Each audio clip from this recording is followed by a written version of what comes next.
चलिए आज हम सीधे एक ऐसे ऐतिहासिक अजूबे की गहराई में चलते हैं जिसने सदियों से पूरी दुनिया के होश उड़ा रखे हैं। द ग्रेट वॉल, या जैसा कि वहां के लोग इसे प्यार से कहते हैं, स्टोन ड्रैगन। ये सिर्फ पत्थरों का कोई निर्जीव ढांचा नहीं है, ये एक ऐसा पहरेदार है जिसने प्राचीन काल से अनगिनत लड़ाइयां देखी हैं। आज हम इसी स्टोन ड्रैगन के उन अनसुलझे रहस्यों और उस शानदार इतिहास को डिकोड करेंगे जो सच में हैरान कर देने वाले हैं।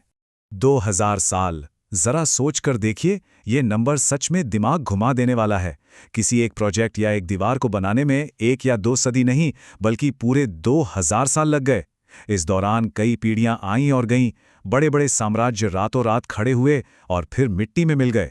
लेकिन इस विशाल दीवार को बनाने का काम बिना रुके लगातार चलता ही रहा। और इसकी विशालता का अंदाजा इसी बात से लगाया जा सकता है कि इसकी मुख्य लंबाई 2116 किलोमीटर तक फैली हुई है। पश्चिम के जमे हुए बर्फीले रेगिस्तानों से शुरू होकर पूर्व में येलो सी तक जाने वाला ये इंजीनियरिंग का एक ऐसा नायाब नमूना है कि अगर कोई इंसान इसे पैदल पार करने की सोचे ना, तो उससे लगातार 18 महीने चलते रहना होगा। ये लिटरली अकल्पनीय है। तो सबसे बड़ा सवाल ये है कि द रूट कॉज क्या था, इसे बनाया ही क्यों गया? इसका सीधा सा जवाब है किसान बनाम खानाबदोश। उस समय 2 बिल्कुल अलग तरह के समाज हुआ करते थे और उनके बीच का अंतर बहुत ही गहरा था। एक तरफ थी चीन की एक बहुत ही सेटल्ड और विकसित सोसाइटी, जिनके पास लोयस नाम की बेहद उपजाऊ मिट्टी थी। इससे उनके लिए खेती करना बहुत आसान हो गया था। वहीं दूसरी तरफ मंगोलिया और मंचूरिया के वो कठोर और ठंडे इलाके थे जिन्हें स्टेपी कहा जाता था। वहां का मौसम खेती के लिए बिल्कुल भी सही नहीं था, इसलिए वहां बस खानाबदोश चरवाहे रहा करते थे। अब यहाँ पेंच क्या था? इन खानाबदोशों के पास खेती के लिए ना तो अच्छी जमीन थी और ना ही सही मौसम। तो जाहिर है उन्हें अपना गुजारा करने के लिए अनाज, औजार और बाकी जरूरी चीजों के लिए इसी चीनी समाज पर निर्भर रहना पड़ता था।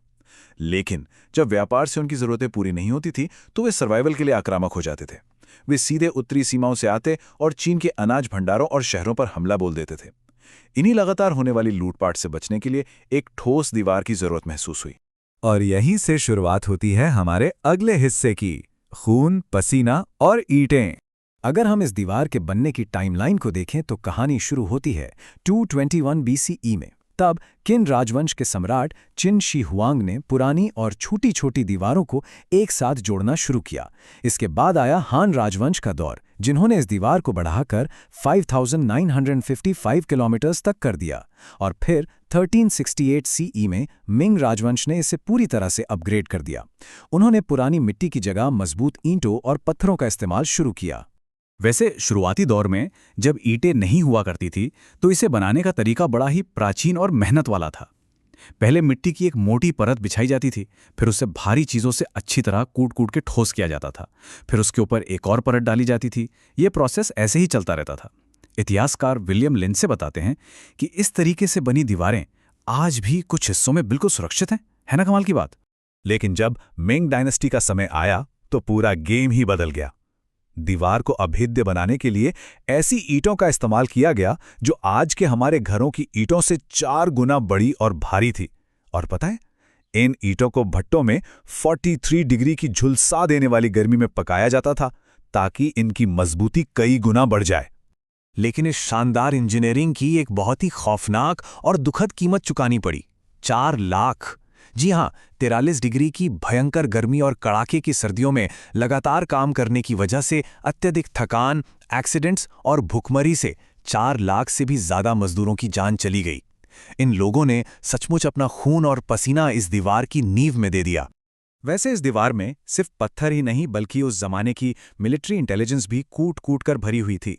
पूरी ग्रेट वॉल पर लगभग 25,000 वॉच टावर्स बनाए गए थे। ये टावर सिर्फ दूरबीन लगाकर देखने के लिए नहीं थे। जैसे ही दुश्मन नजर आते, सैनिक आग जलाकर एक से दूसरे टावर तक तुरंत सिग्नल भेज देते थे। इन टावरों में बने छोटे छेदों से दुश्मनों पर तीरों की बारिश की जाती थी और बड़े छेदों से सीधे बड़े बड़े पत्थर उनके सिर पे गिरा दिए जाते थे। एकदम फुल प्रूफ प्लानिंग। तो इतना सारा खून, पसीना, सदियों की मेहनत और इतने लाखों लोगों की जान जाने के बाद एक बड़ा ही लॉजिकल सवाल उठता है, क्या इस विशालकाय दीवार ने वाकई अपना काम किया? क्या ये अपने मिलिट्री पर्पस में पूरी तरह सफल रही? इसका जवाब हमें मिलता है हमारे अगले हिस्से में, व्हेन द वॉल फेड, यानी जब ये दीवार फेल हो गई। इतिहास गवाह है कि यह दीवार हमेशा दुश्मनों को रोक नहीं पाई। 13वीं शताब्दी में चंगेज खान और कुबलाई खान की खूंखार मंगोल सेना ने इसे बहुत आसानी से पार कर लिया था। इसके बाद 1550 में मंगोलों ने एक बार फिर इस दीवार को भेदा और राजधानी बीजिंग के आसपास लगातार 9 दिनों तक भारी तबाही मचाई। इससे एक बात तो साफ हो गई थी कि इस दीवार को भी चकमा दिया जा सकता था। लेकिन 1644 में जो हुआ वो इस दीवार की सबसे बड़ी हार थी।